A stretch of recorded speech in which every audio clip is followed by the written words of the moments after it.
She hath none to comfort her.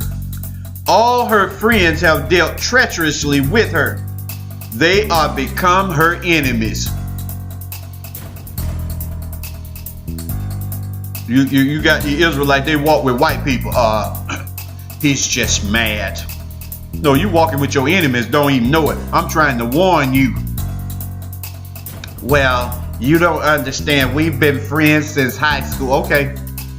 Verse 3. Judah is gone into captivity. That's where we at right now. Because of affliction and because of great servitude. We serving our enemies. Well, brother, I don't know about that. When you go to work, who work for who?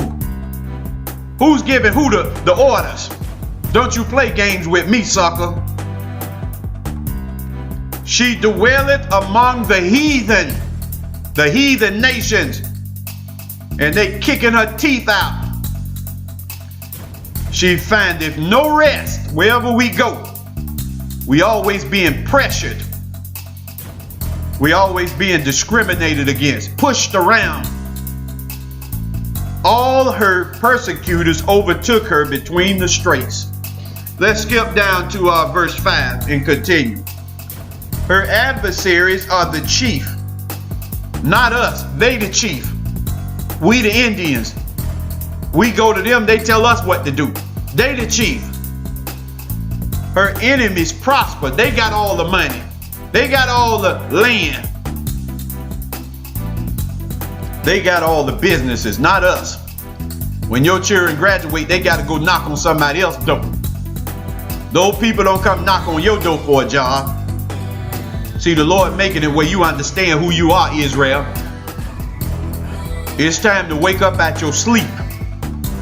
Her adversaries are chief. Her enemies prosper. For the Lord hath afflicted her. Don't you overlook that. For the multitude of her transgressions. Don't you overlook that. Her children are gone into captivity before the enemy. And who has this happened to? It's only happened to one people. Only one people.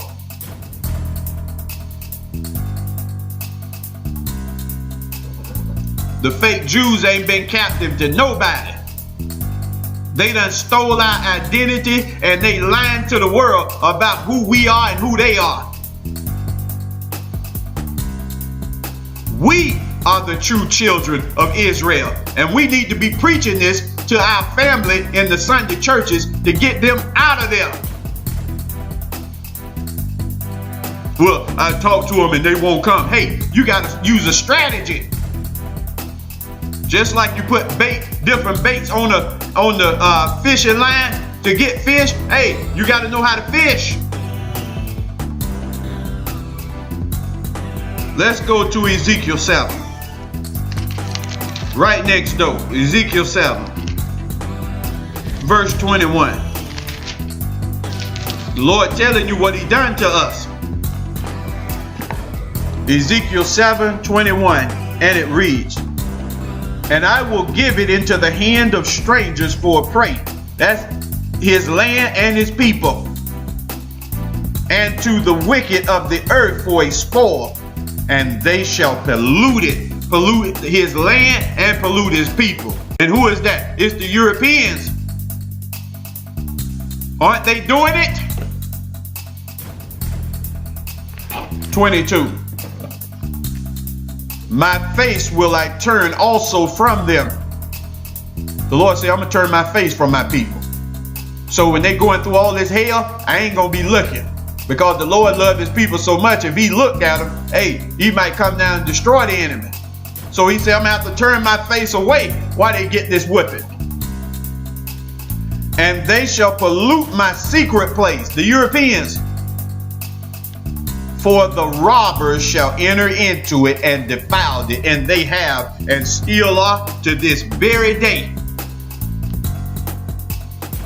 23. Make a chain, for the land is full of bloody crimes, and the city is full of violence. 24. Wherefore, listen to the Lord, Israel. Wherefore, I will bring the worst of the heathen. And who is the worst of the heathen? It's these Europeans you under, these white guys, these white women. The Lord is calling them the worst of the heathen. That's who God put over you. That's why they're doing all this evil to you.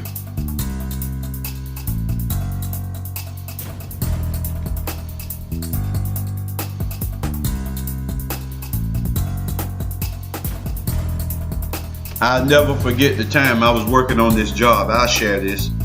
I was working on this job, and we had a few blacks in there. We had more whites, and this white lady, I don't know what I did. I didn't do anything to her, okay? But whatever I was doing, I don't think she wanted me to do that, okay, in her mind. So she went next to me, got some water, put on her hands, and threw it in my face. Okay? I had just come into the Christian church at that time. So, I was trying to be all holy. I'm not going to fight back. I'm going to just simply go over here and tell my white boss what this white woman just did to me. Do you know what that white boss lady told me? That white boss lady told me that she didn't mean me no harm. How she liked me and respected me.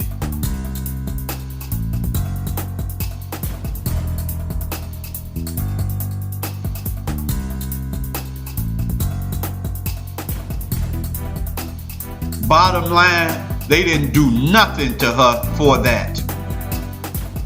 She wound up later retiring on her own because so many blacks began to come into that department.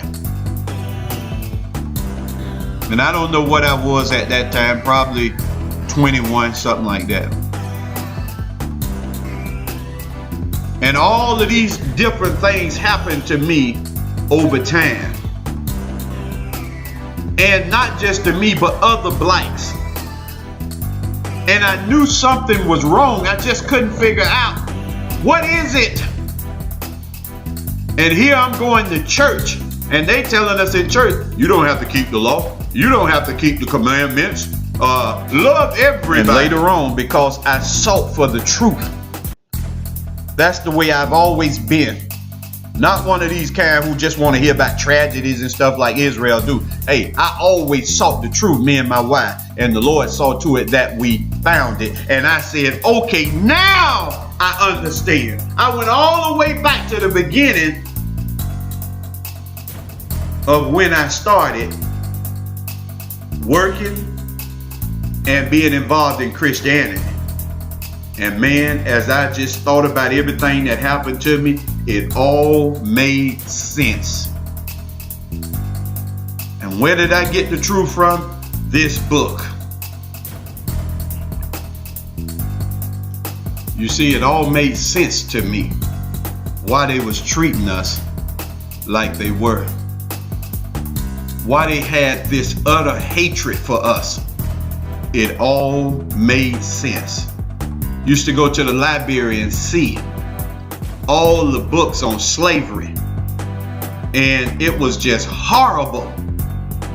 And the question I had was, why did this happen to these people? Now I'm black, they black in the book. I didn't even know, they're my people. I mean, we were ignorant. You won't believe how ignorant I was. You have no clue. And all my friends were ignorant too. Because the parents didn't teach us nothing. We didn't know nothing.